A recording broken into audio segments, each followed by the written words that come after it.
Maybe. Oh.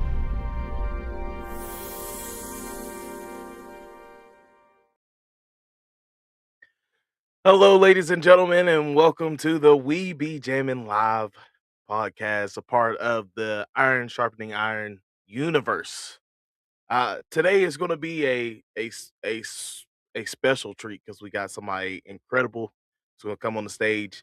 I don't know if he knows it. He may know it. He may not know it. He's inspired an entire generation of musicians, uh, both in wherever he's been, but especially in West Virginia. We're all trying to strive to be uh, at this level, and I'm so glad to have him on here to give us some insight. So, ladies and gentlemen, I'd like to introduce my guest, Mr. Johnathan Smith.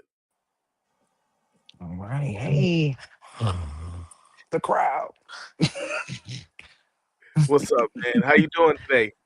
What's going on, man? I'm doing all right, man. Taking it easy, chilling out for a little bit, but all is well. I'm having a pretty good day. No That's good. complaints. That's good. That's good. That's always good to have no complaints, man. No. Yeah, All for right, sure. so we just gonna hop into it because this is just us talking about being musicians, us talking about our creative paths, our uh, and just how we got here and where we're going next and stuff like that. So the first thing that we got to ask is who is Jonathan Smith? All right. Who is Johnathan Smith? I am a musician. I'm a musician, and I'm a musician who loves music still. I still love it. I'm already talking. I still love it. You know what I'm saying? And so, other than that, just yeah, musician, loves music. When I'm not being a musician, I love to cook. You know, I got a regular life. I love games. Got my Xbox right there. Got my PS5 at home to kind of balance me. But no, man, I'm just a guy who loves music and ended up using music as my universal language to be able to kind of get me through things where I wouldn't necessarily be able to like feel like talking about it. You know what I'm saying? Of course, I've committed to the craft by way of learning everything and necessary to be able to be successful and understand the language. But after a certain point, man, life just happened, and life will happen if you keep living. Life's going to happen, and so in the process of life happening, while learning the different things necessary, to be able to express myself as a musician, that's where it kind of just like shaped who I am as the type of musician. But other than that, man, since we over here talking about jamming, I'm staying pretty strict on the fact of yeah, I'm just a guy who loves music, still love music, and yeah, simple. Now that's amazing. That's amazing. So how did you get into music? A lot of us, have different paths that got us started, who got us the bug. So where did your bug bite you at? Yeah, my bug bit me right in church, right in church. My mom was a pastor, and not only was she a pastor, she was a musician first before a pastor. Um, just like I was 16 years old playing in churches, she was 16 years old playing in tent revivals. Um, just like I was sitting somewhere in a sanctuary with a butter knife trying to fix a speaker. This is dangerous, by the way. She was somewhere in a tent setting up all the chairs, keyboards, drums, mics, monitors, and playing the service. And then after the service, striking all the gear. You know what I'm saying? So, like, my bug, I had it coming just off of the strength of how my mom, really was into music. But yeah, man, started playing drums, played my first official service at the age of 4 on drums. I was holding it down by myself, no help. And that was the journey, man. That's where it started. Yeah, pretty much church, and then from then on, we started going through the different little rivers to get me to the big river. You know what I'm saying? And so, but other than that, it started in church. I'm gonna make sure I'm answering the question because I don't get a chance to really talk about what I do, so I will ramble right on. So Hey, I'm looking at my little timer right here, so I'm gonna ram, stay honest. ramble away, ramble away. 'Cause we want to know about you, man. We want to know about you, and I definitely me because you're somebody I've looked up to since I've got to meet you a long time ago, Yeah, and man. every time you do something, I'm like, all right, let's check out what something's got to be crazy going on in this thing. Yeah. Why don't you tell us where you from, where you got to, and where you are right now? Okay. I was born in East Chicago, Indiana, not too far from Gary, Indiana. So, everybody's going crazy over the Michael Jackson movie right now. I wasn't too far from over there. Even when I lived in Gary, I didn't live too far from the street that their house is on and things like that. My granddaddy, she used to shoot pool with Joe Jackson. You know what I'm You know what I'm saying? saying? Just they was getting girls and money. It's really weird, but that's what was happening. You know what I'm saying? And so but I'm from that area. Uh, Born in '88. I don't have a problem saying it. I don't care. And then I moved to West Virginia in 2003. That was not on my bucket list. That was not on my journey. I ain't got no family out there.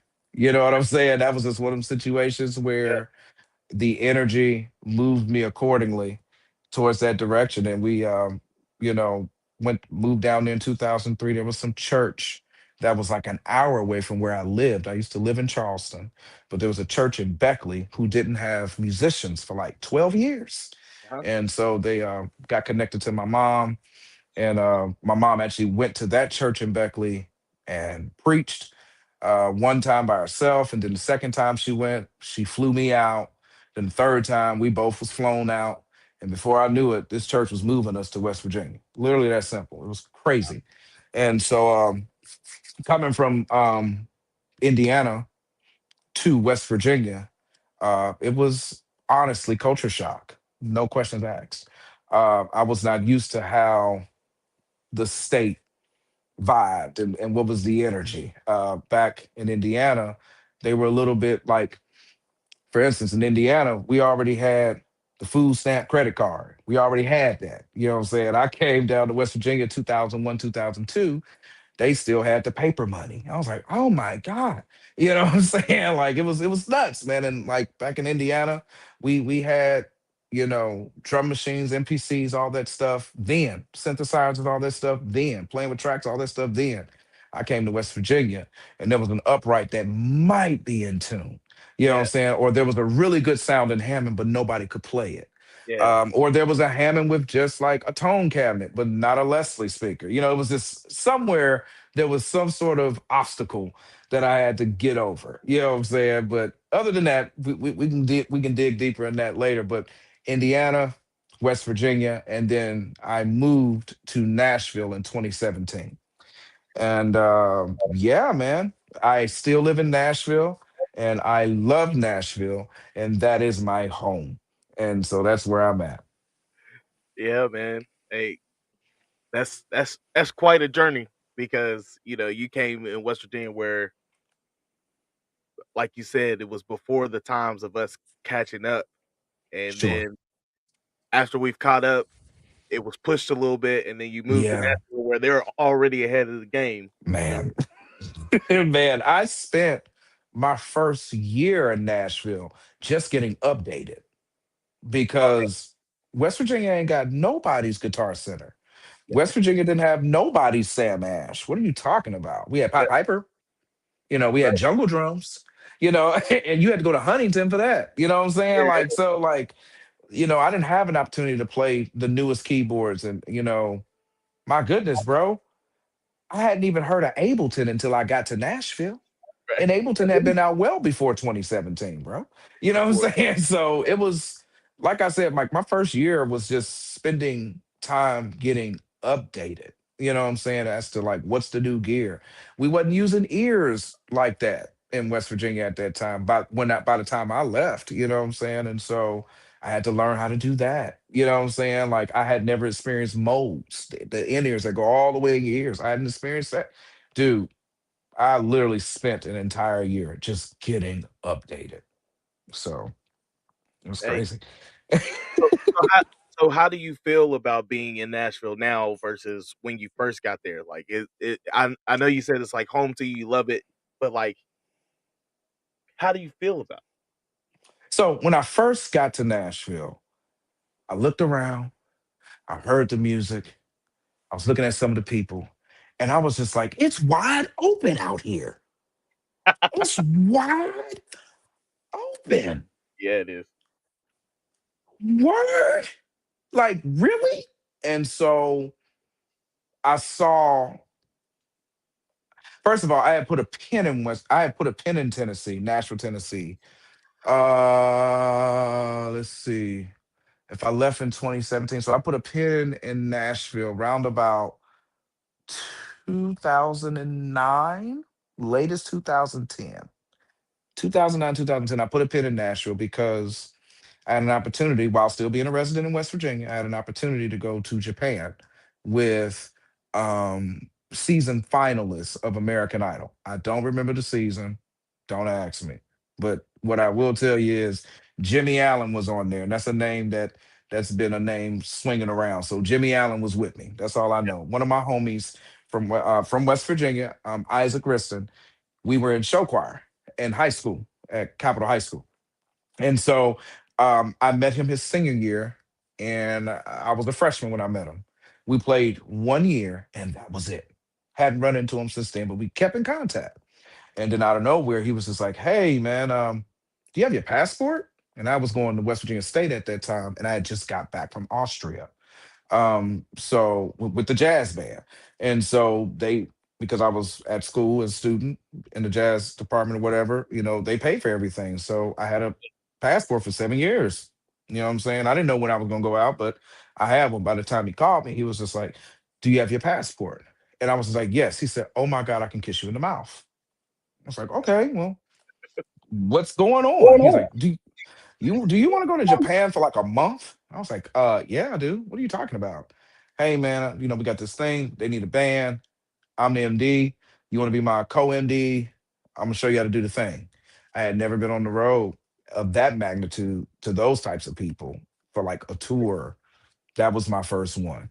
I don't even call the college thing a tour because it was just like a college thing. You know what I'm saying? It's really for education and learning, and which we did. And I definitely got inspired, man. It was crazy, bro. Like I saw Mozart's Death Mask, and so just like the headiness of where you need to be sometimes when you getting into the music thing, I was able to have those feels. But back to putting the pin in Nashville. The crew, the main crew, as far as the band and some of the artists, were coming from Nashville. So I had to drive from West Virginia, from Charleston to Nashville. So I drove to Nashville, and we only had one rehearsal, but the rehearsal was 18 hours. I am not lying to you. Oh yeah. 18 hours. You know what I'm saying? Because we had to figure out how to gel as a band along with the other artists, you know what I'm saying, to be able to support a tour in Japan, for a month, you know what I'm saying, as if we had been doing this. And these were not season winners, let me be clear. They were not season winners, bro. They were season finalists. And so with that, came, a lot of the obstacles that could come with people who didn't win. You know what I'm saying? So we're dealing with I'm learning how to deal with different attitudes. I'm learning how to Yeah. deal with different energies, and I'm learning how people are sober, how people are not sober. I mean, it was just so many levels of things that I learned like really fast. But that was my first time that I put a pin into Nashville. I was like, "Yo, I like it here. Um, I'm not now is not the time for me to come to Nashville, but I'll be back." And so I put my little pole in the ground, like, "I'll be back." You know what I'm saying? That was what that was. And so that was like 2009, 2010. And 2017, I was back. Nashville, um, I belong, you know? Oh yeah. I belong, man. I belong. And it's not I belong because I can play or anything like that. It's just that I'm still flourishing. Still. If I'm not careful, it's about to be 10 years. I've been in Nashville, bro, and I'm still growing. Yeah. Um, where I once was, I felt like I hit the ceiling. I was probably 22, 23. And so by 22, 23, I was just like, what else is there that I can do? I mean, because for the most part, back home, there were ones who deserve to be celebrated and respected and revered as such. But sometimes it made me feel like some of those rooms and doors or opportunities were only for them. Yeah. Um, that sucked. You know what I'm saying? Because I'm sitting here learning all these different styles of music. Um, a lot of styles of music that I learned, I didn't even get a chance to exercise the gift because certain people wasn't singing that type of music back home. Right. Certain people may not have been the best singers. Certain people may not have been the best musicians, which wasn't nothing for me. I just want to make sure we sounded cohesive as a unit. I'm not worried about you being a having all the infinity stones of music. I'm worried about that. Do we sound good as a unit? Do people feel the energy? That's what I was focused on. But after a certain point of me drilling and trying to get that done, it was just like I hit a ceiling, man. You know what I'm saying? And I haven't felt the ceiling yet in Nashville, and I'm still there. Man, That's crazy. That's that's inspiring. crazy. That's Like really that's insane. That's insane to not feel the ceiling yet. Like I don't know how high it can go because it's still rolling. yeah. And I feel blessed and happy at right now. And I still ain't seen the ceiling yet. That's insane, man. And so for me, and then there's all types of places. Like I didn't think of many places, to go to. It was just a timing thing and just being in rhythm with where I'm going. And also a little bit of I gotta get out of here. I can't just I love y'all. Y'all are great. But and you guys are loyal. Oh my God. But there's more that I don't even know what I can do. But basically my main reason for going to Nashville was because I wanted to tour. That was my thing that I was saying. I want to go tour. I want to be a touring musician. That's what I wanted to do. Um, I wasn't even thinking about the other things that I do now. I want to be a producer. I want to be a musical director. I wasn't even thinking about all these things, at that time. It was just as simple as I want to tour. And Right. so I felt like that could happen in Nashville because like in Nashville they have places where you can rehearse for an arena tour. Bro, we ain't got nowhere like that back home in West Virginia where we can rehearse for an arena That's tour that's crazy. unless we throwing crazy money in front of the Civic Center, there's no rehearsal space Yeah. that offers that opportunity to be able to have ears on, front of house guys there, monitor guys on the stage. We got side fills, like we can roll out our set, after certain intermissions. And like, there's no Yeah. place to even act like we're going to rehearse for that.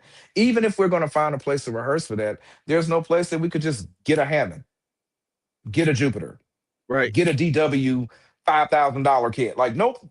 You know what I'm saying? So it Yeah. was just like for me, even with me progressing and trying to get to hitting the ceiling and things of that nature, you gotta have the gear and the stuff to even be able to act like you're gonna go in that direction. And Nashville had everything. It was crazy. Like back home, West Virginia, bro, I'd have my keyboards and my amp and my stands and my cables and everything in my whip. Here in Nashville, I go to the bar and I sit on the Hammond. You know what Yeah. I'm saying? Like they got a Hammond in the bar. Like, Hey, like, bro. we watched you and go in there, get on the live stream, and you sitting on the organ in a bar It's in that. Like, insane. yeah. It's insane. But once again, the tools are available for you to be able to grow and find your voice and find your sound. And so, nah, man, Nashville, in a sense, in all humility, regardless of how it sounds, Nashville was waiting on me to get there. Yeah. And I'm glad I pulled the trigger when it was time. Oh yeah. Oh yeah. And I can believe that wholeheartedly because, and just me personally, I've gotten to see you play live tons of times and in multiple situations. So not just like you on stage, but I've seen you in the church setting. I've seen you in a jazz setting. Mhm. Uh I've seen you in just being the big shows, being like for West Virginia, which would be like Live on the Levee or Yeah, uh yeah, yeah. stuff like that. I've seen you in those situations. I've also seen you in different situations with different artists.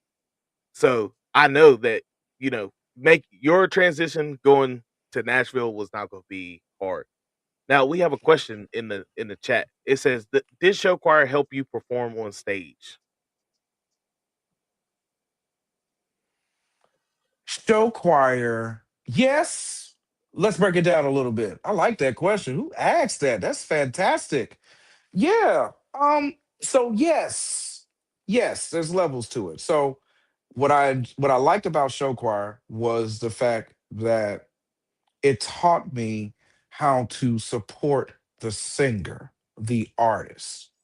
All right. I'm helping somebody already. So if you Oh want to get into touring and everything like that, you're not supposed to be, it's not a good business move to get up there and play like you and to where it's like they just hear you. You got to know how to support the artist that you're hired to play for. You know what I'm saying? Someone is paying you to support them. You know what I'm saying? And so what show choir helped with was my volume, how aggressive I am, when to be aggressive, um, my execution. Because a lot of times in those show choir competitions, bro, they were not judging just the singers. They was judging the band. They yeah, was even judging it down to where if we went over time of setting up, we yep. lost points. You know what I'm saying, bro? Like it was so it couldn't you couldn't be hardy about it and be like, we the band. So we gonna make them sound better anyway. No, you mess around, lose points too. It was always about the unit. Show choir taught me about the unit. A lot of times, I love my show choir teacher, Miss Corbett, Yep. Kathleen Corbett, The legend, from the legend. a legend. Dude, there's this gospel song by this artist, God rest his soul, Richard Smallwood, called "Total Praise." Now, this song, bro, this is a song I should have learned in church because Yep, that's where you sing it. Well, yep. this lady would end her shows with that song, or she would use that song to center us as a choir if everybody was all over the place. You know, she'd use that song to center us. I learned that song from this lady, my teacher. Once again, show choir, it helped because that particular song, when not knowing how many churches I was going to have to play in, work in, and all that stuff, that was a staple song Oh that I yeah, needed to know in these churches, man. Still to this day, I'll have, when I'm free and available, when I'm asked to, when I play for funerals sometimes, man, they ask for that stuff. If they don't ask for it, you just know to play it. It's a song that, talks about strength and so on and so on. You know what I'm saying? Trying to encourage you and stuff like that. So, show choir definitely helped me with playing on stage because it showed me how to support the singing, and it also gave me a great lesson in execution because granted, at that time I wasn't reading music. I didn't know nothing about reading. I didn't take my first reading class in music till my senior year. Crazy. You know what I'm saying? But even at that, it was the execution that was needed to be able to execute the music all the way around. So show choir definitely helped me. Uh, just once again with how I needed to move when playing on stage, and on top of that, y'all not seeing me. I was off in the corner, man. You know what I'm saying? The sets that we had, we were not a part yeah, of the choir. I'm off yeah, to the side. You know what I'm saying? Which was actually more difficult because if you off to the side as a young teenager, you just like, I can get this off. You know what I'm saying? No, you cannot. They hearing all of that. You know what I'm saying? And so it taught me discipline. So yeah. yes, show choir, So far, yes, definitely help. I'm gonna give y'all some insight too, because of Jonathan and his group. Uh, it really set a fire with directors on how they picked their show bands after that. A lot of us had, and a lot of us had to listen to some of the stuff that y'all were doing to be tight and to be like just so our show bands would be just as effective because y'all kind of set the standard for how a show band should sound. Yeah. And as we went on, and as like the Harrison twins came to Riverside, uh, they were around where you guys were at Yep. Capitol, which made when I got in the show band, Hmm. uh, we had to be at that level. Like it was Yeah. no y'all are going to get there. No, we got to start there. Y'all got to start reading now, start learning now, Hmm. get tight, blah blah blah, this blah blah blah that. And it's and it helped elevate like, oh, this is the standard of a show band. If you can't meet that standard, you might be able to do it next year, but Right. not this year. And that was the beauty of it. And there's nothing wrong with that, bro. No, Like somebody set a standard or a bar, then okay, cool. That's the bar. How do I beat that bar?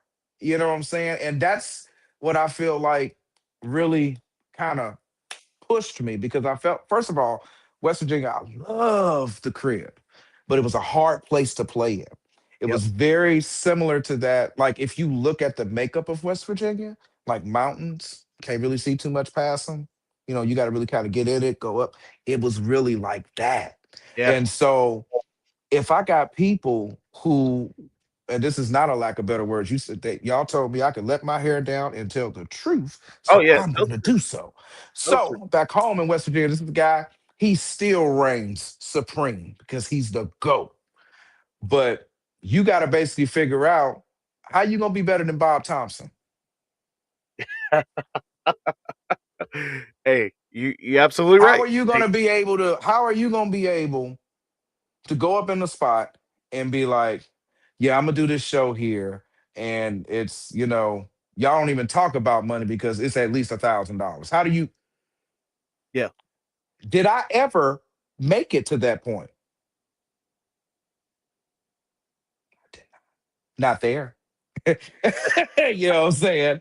And so, and so what I'm saying is, the gym that I want you to understand is when the bar is set to that point, or that's the standard, it gives you somewhere to shoot over. And that essentially, links in with what I see scrolling down here at the bottom of the screen: iron sharpening iron. You know what I'm saying? Somebody set a bar and we try to break it. You know what I'm Yeah. saying? And then when you break it, now that's a new bar. Now somebody else come back and break that. You know what I'm saying? Now it's gotten so high to where when things are low, this is beyond mid. So when things are low, you can really be like, ugh, that was a good try, but man, keep working at it. And the Oh, only yeah. reason why they got to keep working at it is because of how high that bar has been set. You know what I'm saying? And so on purpose, man, I'd play things that I didn't even play in rehearsal. Some of that stuff that I was doing live at some of them shows, man, live on the levee. Let's go back further. The true empty glass. You Yeah. know what I'm saying? You know what I'm saying? Like bro, like we were playing beyond where we were, Yeah. and just you know what I'm saying, like they're like y'all was killing, like man, I wish I could remember what I did Yeah. because we were just so hungry to just keep pressing to the point to where like you can hear the breaking everything that's you done got out of rhythm a little bit, like you literally just pushing yourself. It's just dude, it's just it's a different drive, man. It's a different drive, and that's what I believe.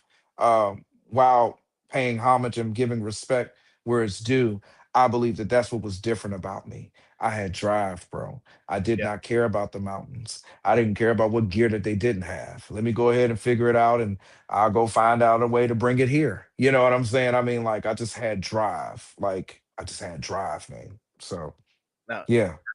full respect. So I want to do a couple things before we move on. There's a question in here, but I want to play it after we play some of your music. But I've got to ask this question first. Can you name some of the groups that you played with? Let's start from, we talked about Capitol and Show Choir. We talked about West Virginia State and the jazz band. So name me some of the groups that you played with from back then to now, and then we're gonna play some of your music. Okay. This will be a nice little journey. All right, so we said high school, we got into college. All right, so let's go back to high school. So we got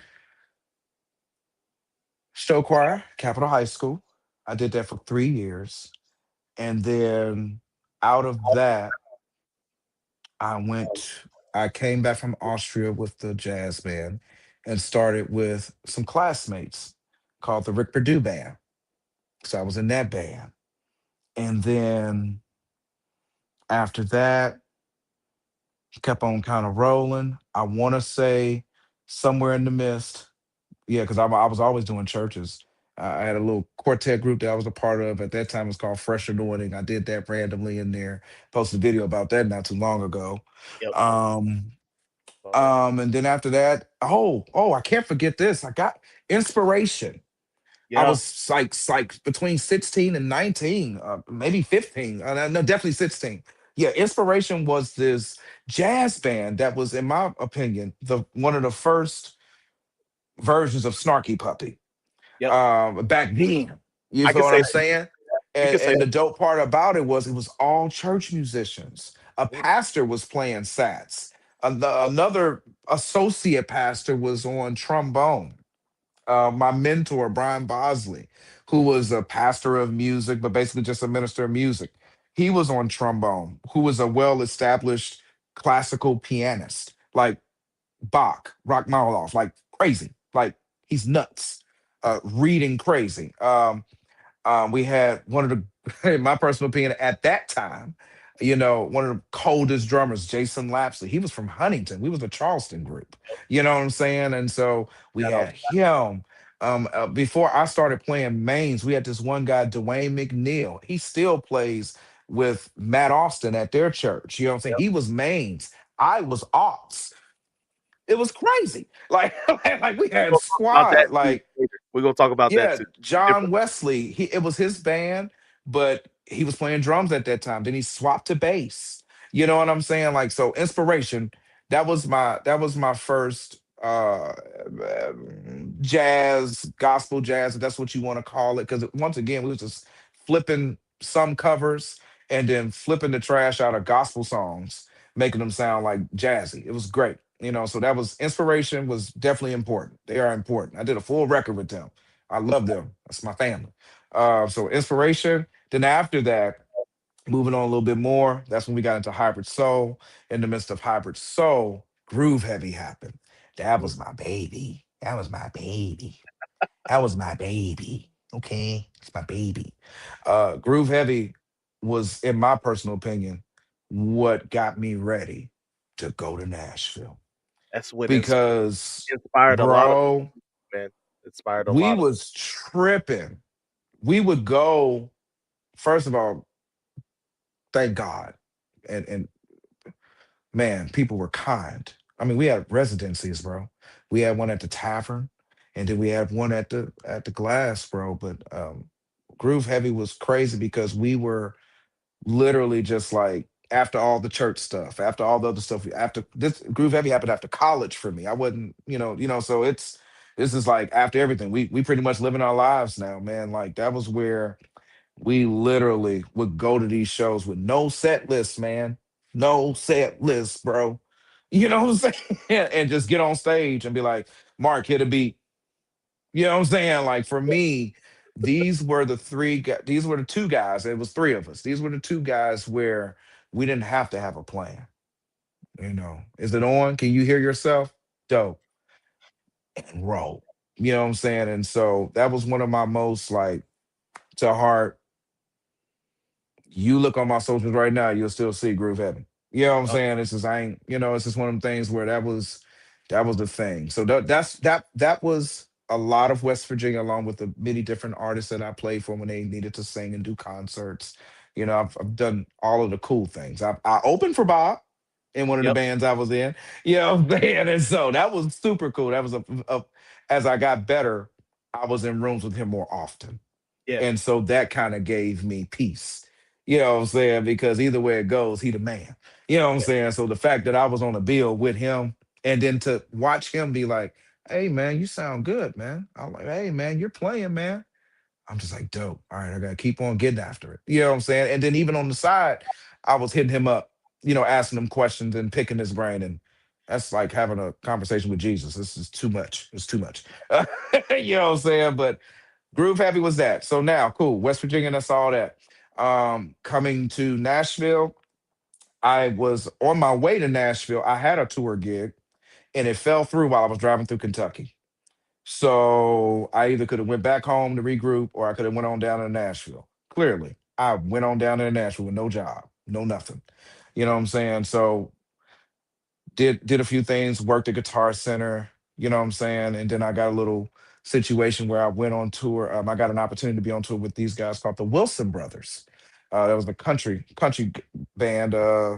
Two brothers. One was the pen singing, and he played a little guitar, of course. But then the other one, he was the player, playing, shredding on guitar.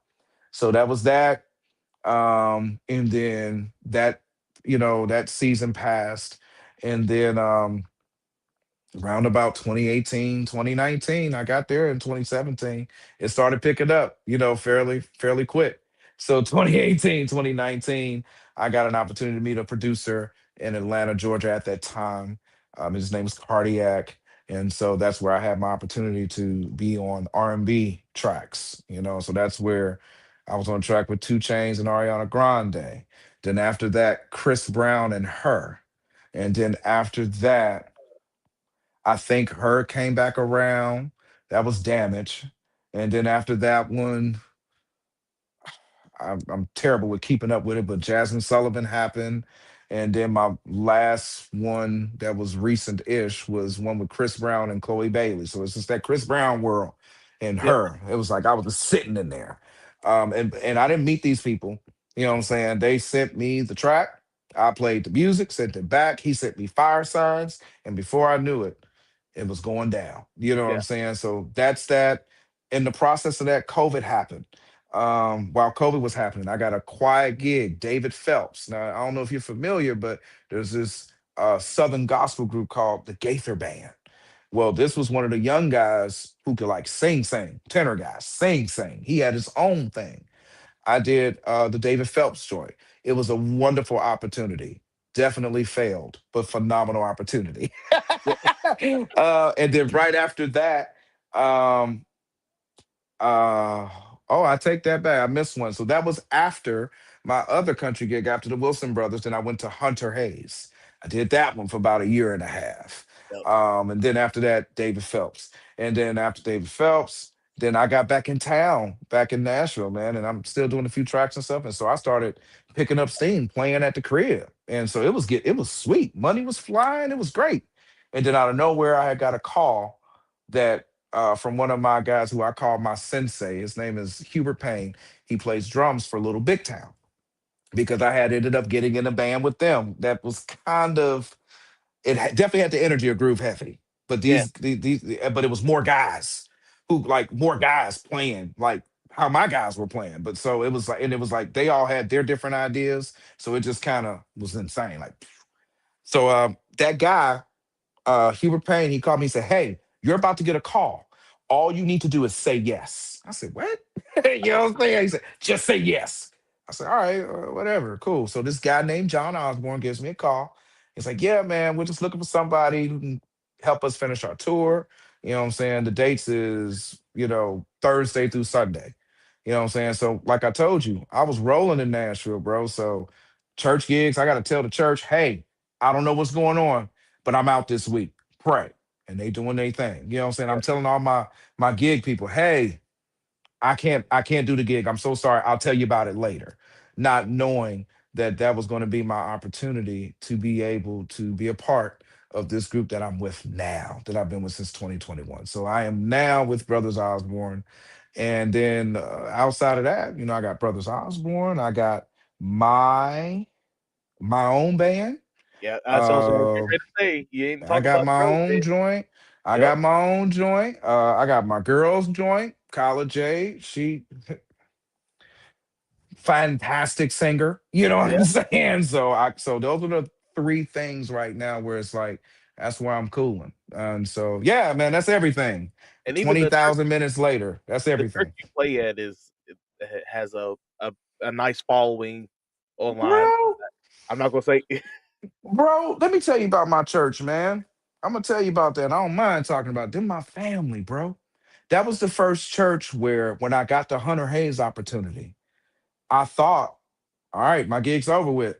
I didn't took this tour thing, so it's done. They was just like, okay, cool, great. So when do you come back? I said, "Oh, I'm not gonna be back for like a month and a half or so. Okay, well, just put it in the schedule and we're good. I said, what? It was Yeah. like, yeah, when you come back, just say you're gonna be back. I was like, huh? Yes. And then out of nowhere, the pastor makes an announcement about it. He takes a picture with me. So because it's like when I got the opportunity, like the city kind of rallied behind me, like, yo, he's a good guy. He got it. That's gonna be dope. And so it was cool to have my church actually support and be behind me, who Yeah, are still supporting. I am not an employee at that church. I'm a member, cuz. yeah. You know what I'm saying? And Hey, so that's a like huge distinction.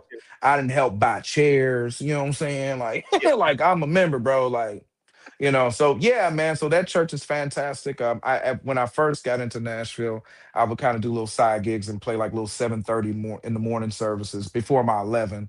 Now, dude, I don't play for nobody else, bro. I'm only there. And if I am not there on a Sunday, they know where I'm at, why I'm there, what's going on. Ain't no big deal. That's my family, man. nah, nah, I understand. I understand. And for the people who don't know, church musicians, we don't get that kind of luxury. Like That's right. when you're out, that means your position is not being filled Mhm. because there's not a lot of us who can hang in a Right. service at any time. So Sure. for you to be able to be like, "Oh, I'll just put it on the schedule. I'll be back," and that's a blessing in Man, itself. I don't take it for granted at all, man. And that's why, I've done things for my church even when I wasn't there, bro. Like I wasn't able to be there, and I'm on the bus. I mean, essentially, I only perform anywhere between 30 and 90 minutes. You know what I'm saying? I mean, that's the only time I'm on stage. Other than that, I got 9 hours to blow before I Yeah, even get on stage. You know what I'm saying? So there was a lot of times I was sitting tracks, you know what I'm saying, getting ready for commercials and stuff that we're doing for the church. Like just, you know what I'm saying? Like I'm very active, very active. that's amazing. All right, so I want to play a little bit of your music, and then we're gonna talk some more. Okay, so Sure. get down, and we gonna play Funk Me. All right, let's do it. Let me get this right.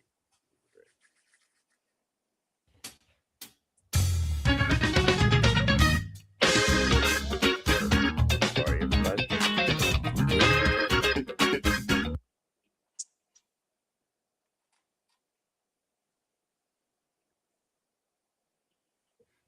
All right, why don't you tell us a little bit about this track while I get it straightened out? Sure. Get this. Yeah. So Funk Me was very like I need to release some music, you know what I'm saying? Because I felt like, I had been on all these tracks doing all this other stuff and playing for everybody. And I was like, man, I need to release some music, man. And so out of nowhere, I just kind of came up with this little melody, man. And it's hard to first of all, you gotta really be you gotta get some courage when trying to is that on my end? No, that's me. That's me. Okay, cool. Yeah, Yeah, you're you gotta definitely, get some courage when it comes down to releasing music, and especially in Nashville. It's hard, man, because these guys like they getting real musicians to play it. You gotta pay those guys. They're getting real people to sit there and mix and master it. You gotta pay those guys. You know what I'm saying? And so after a certain point, I was like, well, I know a little bit, I know enough. I'm gonna just go ahead. I just need to get something out. I need to get something out, bro. And so I literally just you know, made something. And I was like, I like this key. And I just felt like I was reaching in the bag of what I would usually go for. I wanted to have something that was some sorts of challenging to kind of show uh, just my ability where I'm at in regards to how I play. And so the song I think is that the BPM should be 120. And so to sit there and say "Dugga, dugga, dugga, dugga, dugga, dugga," you know what I'm saying? I'm not doing this. I'm sitting here yeah, saying "Ba, ba, ba, ba, ba, ba, ba, ba," you know what I'm saying? And so it's like I'm already going crazy. Like that's how the song starts. You know what I'm saying? yeah. Like I didn't want to wait for an intro. I didn't want to wait for an outro. I'm just like, I'm ready now. You know what I'm saying? And so that song was low key my coming out of actually trying to release something and saying that I'm okay with that. And what's so cool about it is that song, people are still listening to it. Like I went to go check my little royalties, man, and a lot of the money that's coming in is from that song, which is crazy work. Wasn't no bass player on that. That was me. Yeah. You know what I'm saying? Like it's crazy. The only real musician I had on it was drums, and the guy who's playing on the Funk Me video was actually Howard Artist. He was actually on drums. I did all the keys, and then sent it to him, and he played drums on it. You know what I'm saying? And Yeah. so, but that's pretty much how that came up. Just something to get out there. You know what I'm saying? Some sorts of a thought, but for the most part, I just needed something out there. Hey, I appreciate you. Let's play it.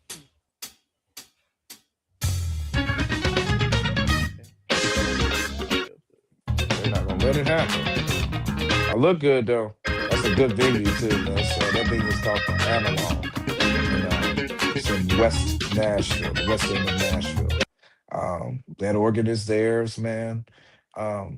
It sounds great in the room. If you see those big drapes and stuff on the back, bro, like it sounds fantastic there, man.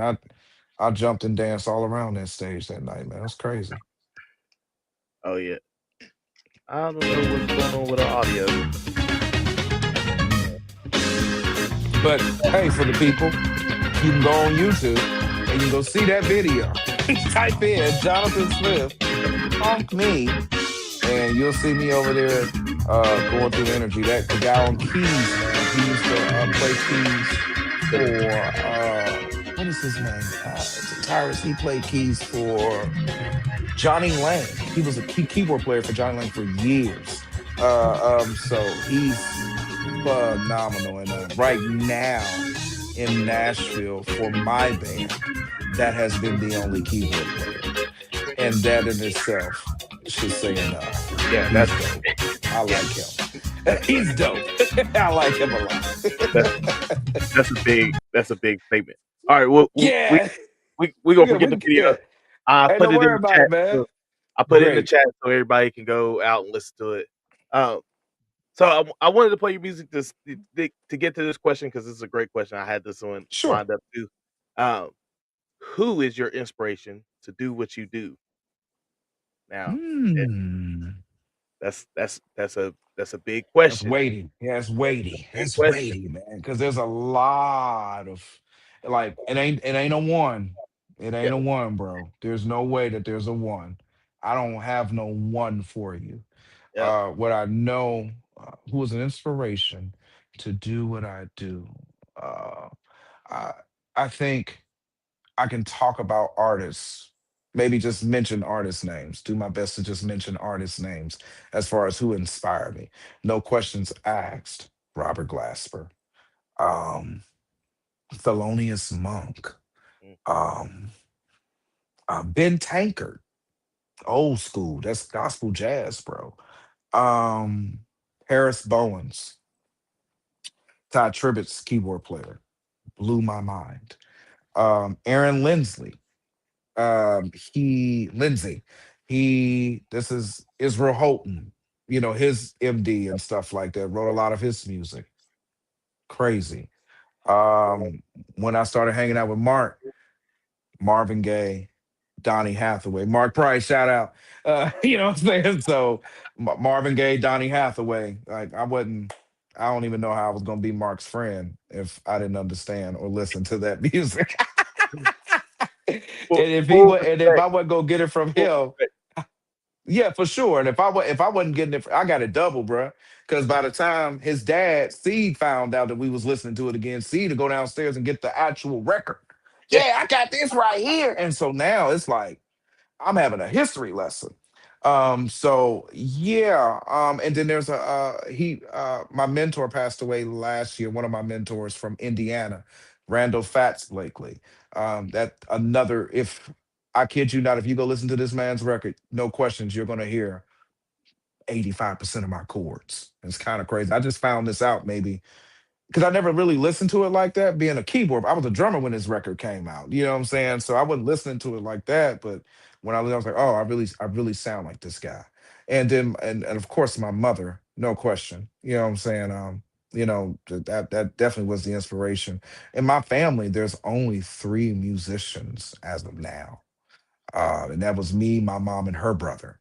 And so, uh, inspiration from that. So yeah, man, it's just more so of a conglomerate but those are the ones that I can think of off the top of my head where it's just like you blew my mind. Um, yeah, yeah. Those were my ones. They blew my mind, man. That's that's a good list. That's a really good list. Shout out to Yeah. rest in peace, Paris. Yes, Yeah. sir. You better believe it. So Hmm. speaking of Paris, because that's a great segue. While to because as as regular people who listen to music, um, most people don't understand that there's a couple roles that are happening from the keyboard standpoint. Hmm. You might have three or four keyboardists on a track, and each one may be doing something different. So why don't you give us a little bit of insight on the difference between uh, a main keys, an aux key, and organ? Dope, dope. Um, Shout out to Nashville. Nashville definitely grew me up in the understanding of where certain ones should sit. Yep. Um, Main keys essentially that's your piano guy. This is the bread. You know what I'm saying? Your piano guy, your CP80, CP70 guy. Like it's basically the main person driving it. This is your Elton John. You know what I'm saying? He's driving it. Auxiliary keys is your synth, strings, bells, whistles, extra things. Um, that's auxiliary essentially. They I've even heard the name colors. You know what I'm saying? Because that's where you add, your colors of what's going on. Organist, organ, it has its own place that it sits in. When you're playing the organ in regards to supporting a main keys player, it doesn't make sense for you to be all up in the keyboard player's register. The keyboard player, the main keys register should be somewhere, but middle C, not too far out, pretty much kind of staying in this little space here. You Yep. know what I'm saying? Organ need to be over here towards the right. You know what I'm saying? A little bit up that way. You know what I'm saying? And then the bells and stuff is in the spaces, where there may not be no music at all, or there's a break or something, or there's something need to be put there that's not necessarily a piano lick or not necessarily an organ lick. It's a little thing. You know what I'm saying? That's the purpose of that. And these are roles exactly what you said. They're roles. You sound silly playing Hammond like a keys player, and real organ players call it out too. Yep. I'm quick to say I am not an organist, and everybody's just like, "Please shut up. You're an organist." And I'm just like, "Yeah," because I understand. Like I have that much respect, what I'm saying, for the Yeah. role of an organist. Like an organist is gnarly, man. Like you got to be dope. That understand. You play Hammond, bro. There's no sustain pedal. You know Yep. what I'm saying? So you have to be so uh, locked in, you know what I'm saying, to be able to and dedicated to be able to just like make it sound like it's just moving seamlessly as if there's a pedal or whatever. And which is why I love the instrument. I think it's dope. You know what I'm saying? But other than that, but there's you got to be in your particular roles. You know what I'm saying? There's a touch that a piano player has that can be definitely heard that they don't have if they're not nice with it. You know what I'm saying? There's a different touch that you use on piano than Rhodes. Yep. There's a on Hammond you can have a tendency to kind of be sloppy, but even at that it has to be a musical, tasteful sloppiness in a sense. You know what I'm saying? But I kind of started thinking to myself some years ago. I was just like, man, it's kind of dope that I'm a established keys player because that means that everything I play on Hammond's gonna be clean now. That could be pretty cool too. You know what I'm saying? And so, you just kind of gotta go on the journey to see what works. But what I've enjoyed doing in Nashville is playing these different roles. It's so dope to be in a band in Nashville, and I'm not the MD. It'd be Yep. crazy, bro. Like I'm not MDing. You just want me to play Hammond? That's it? Yeah. Like that's all? Yeah, man. I'm just like, word. Okay. You know what I'm saying? I mean, so that's super cool. But I also enjoy MDing. You know what I'm saying? Because like what I love about Nashville is they by the book. So it's like it's not missing ever. Yeah. It's not missing, bro. It's on. It's record ready. Like we could have taken this to the bank and cashed it same night. You know what I'm saying? But the cool part about me is I'll be over here just like, I think we should go over here. Let's go. You know what I'm saying? And they're just like, huh? And I'm just like, come on. You know, and musically, that's what I'm doing. And it's because I Yeah. know that they're capable. These guys are killers. You don't know how many songs these Nashville guys have to learn just to pay their bills and just to get things accomplished. And then in the process of that, that makes them quite valuable and definitely insane musicians and players. But sometimes, you know, just like anyone, when you get out the mold, it kind of be like, what are we doing? Where are we going? You know what I'm saying? I like the what are you doing? Where are we going? You know what I'm saying? That's I live there. You know what I'm saying? And so in a sense, that's kind of helped create my own lane. You know, it's not that I don't, you know, first of all, I learned the music. Don't get it twisted. Don't think I'm just going out here going crazy. No, I had to develop, you know, the reputation that, oh, John is going to play this music. But Yeah. because I have that respect now we can go on a journey and go find something else. Because if y'all want to go hear the record, there's Spotify, there's Apple Music, there's Amazon Music. You're more than welcome to go listen to the record. But if this is just simple entertainment for people right here, then let's do what we're doing. You know what I'm saying? Let's go find something else. We've been playing this stuff for years. We, you know, a lot of times we play the same songs every week out there. And so I love just being able to kind of, for lack of better words, confuse the enemy. You know what I'm saying? And just kind of just throw some random, you know, Like, sink in the middle of the floor, you know. we got another question up on the, Yay. and this goes into what you was just talking about. Can you explain what an MD stands for and what the Sure. role of the MD is? Because that's, Okay. you know, So the musical director's job is to know everyone's part, even if you don't play their instrument, even down to the vocals. Like, no, no, no, y'all are wrong because I'm playing this here and we're supposed to be doing this here. You know what I'm saying? The musical director's job is literally to do, in a sense, what the name says, direct the music. In order to direct the music, you have to know all the inner workings. You know the tempos. You know what I'm saying? You know the key changes. You know the chords. You have to also be equipped enough to be able to change it to a different key, even though you learned it in a different key. That's mhm, the purpose of the musical director. Don't worry about it. We're going to go ahead and play this a whole step down. You know what I'm saying? And be like, okay, cool, bet. Well, those are the ones that you know you need to keep hired. The ones who get quiet, who might have a problem with it, now you're seeing their weakness. You know what I'm saying? So now you have two things you got to possibly do: replace them or get in the trenches with them and get them up to speed ASAP. But it's yep, easier for you to do if you know all the music. You know what I'm saying? I'm not saying that I have to necessarily know how to play bass, know how to play guitar and things like that. But like I said on my other track that on Funk Me, I play bass. I understand, you know, where the bass sits, how it's supposed to sit, how I want bass to sit for me. You know what I'm saying? So just understanding a little bit of it. Like I can tune a bass, I can tune a guitar. I know the notes that they can you give me an E? Right after they give me the E, I go straight to a G. I go to an A, I go to a B. You know what I'm saying? Like yeah, immediately. You know what I'm saying? I look at his bass, I see he has a 5 string, B. You know what I'm saying? I look at his bass, I see he has a 4 string, E.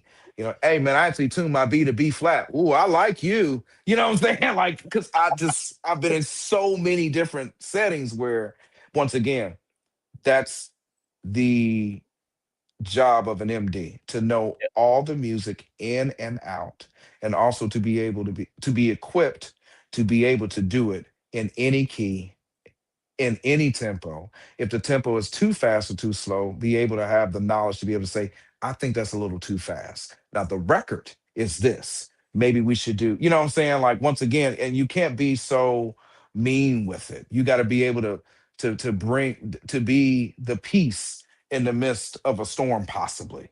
Because right, a lot of times with music, music is an emotional activity. You know what I'm saying? And so emotions, it's easy for emotions to get high or low, and you have to be able to be that calm sounding voice to be able to make sense of it or to be able to bring about a compromise that doesn't stop the flow of the show, of the rehearsal.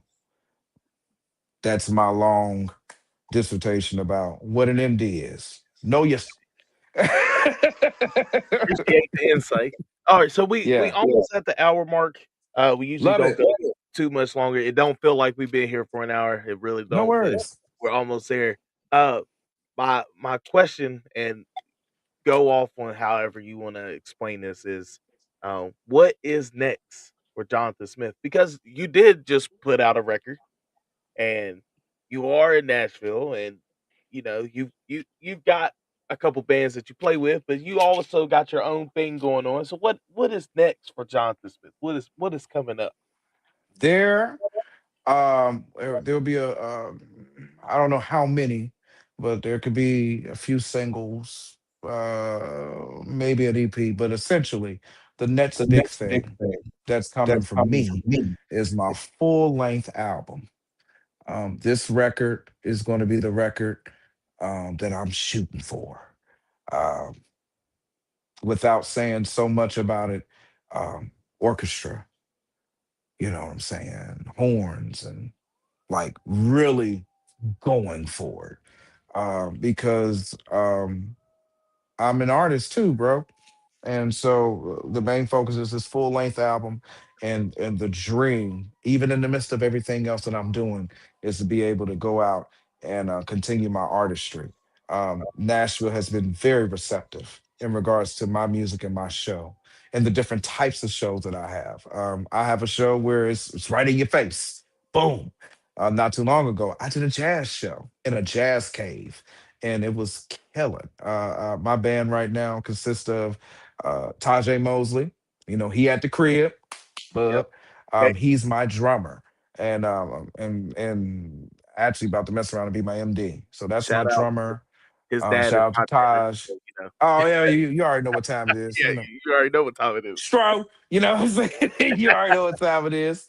Yeah. So for me, that's a huge part of this music that I'm going to be releasing, because not only is it songs that I've written, this record is going to be my best songs. This record is going to be songs that did not come out when I was in West Virginia. You know what I'm saying? Still got them. You know what I'm saying? But never really did anything with them. So the next big thing is full length album and more shows in my artistry, man. You know, so I've met a lot of cool people, still meeting great cool people, and so in regards to, being able to tour my own show, um, that's a reality.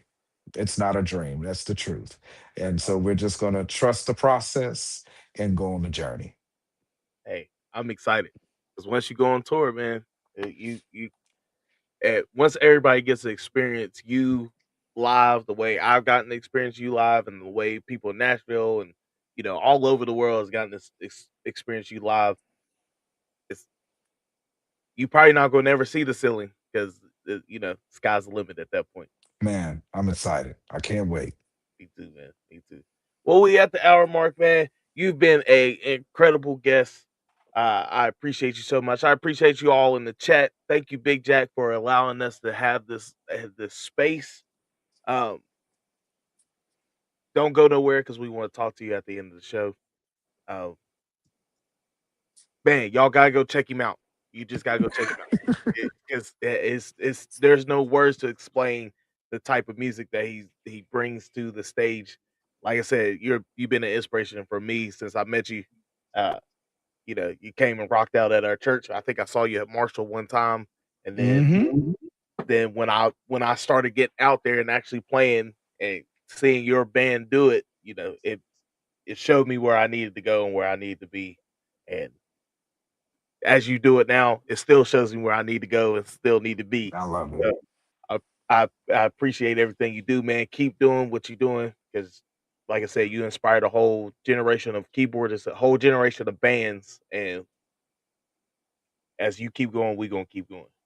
I love it. Well, keep going because my drive is crazy. So strap up. Oh, yes, sir. Yes, sir. All right, we're gonna end the stream right here. Thank y'all, everybody in the chat. Thank you, Big Jack. This is We Be Jammin'. Well, I'll see you next month.